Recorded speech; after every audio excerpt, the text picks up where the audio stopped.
ছোটতে আব্বুর সাথে অনেক ঘুরেছি, আর বিকেল হলেই আব্বু অনেক ঘুরে নিয়ে বেড়াতো, আর এই জায়গাটাতেই প্রায় আসা হতো। এই চিরচেনা জায়গায় ছোটতেই আসতাম, বাট বড় হয়ে কখনো আসা হয়নি।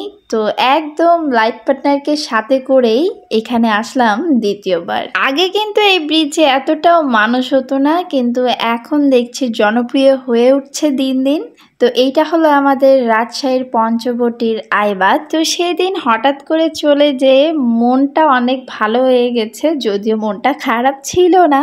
তারপরেও একপাশে নদী, একপাশে বাতাস, একপাশে আমি, ভালো লাগছিল আর কি সময়টা। যদিও ছোটবেলায় বেশি আসা হয়েছে, তো আমার একটু মনে আছে ভালো মতোই যে এতটাও পানি ছিল না এই জায়গায়, মানে চর থাকতো সবসময় ব্রিজের নিচে। তো আমাদের ছোট শহরগুলোতে কোনাকাঞ্চিতে ছোট ছোট অনেক সুন্দর সুন্দর জায়গা আছে, খুঁজে বের করতে পারলে আর ঘুরতে যেতে পারলেই কিন্তু মুহূর্তটা অসাম। তো আমরা 15 মিনিট সেখানে ছিলাম, আর আল্লাহর রহমতে 15 মিনিটেই অনেক এনজয় করেছি। মুহূর্ত সুন্দর করে কাটানোর জন্য বড় বড় প্লেসে যে কাটাতে হবে সেইটা কথা না, শুধুমাত্র আপনার মন ঠিক থাকলেই সব ঠিক। তারপর বাসায় চলে যে আবারও আমরা সন্ধ্যায় বাইরে আসি, মানে এবার প্রয়োজনীয় কাজে ঘুরতে না, ডেন্টাল সেন্টারে আসি, যেহেতু আমার হাজবেন্ডের দাঁতে প্রবলেম।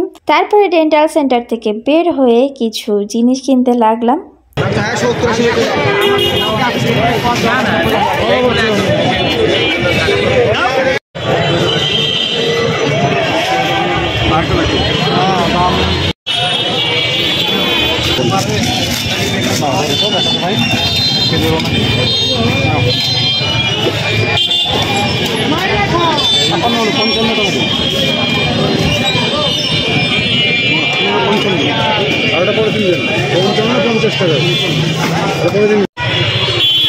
ওটা ভালো না, দেখি ভাই।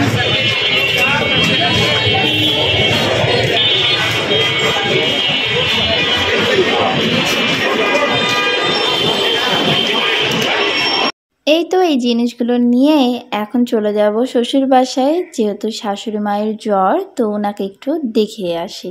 তো আজ এই পর্যন্তই, আল্লাহ হাফেজ।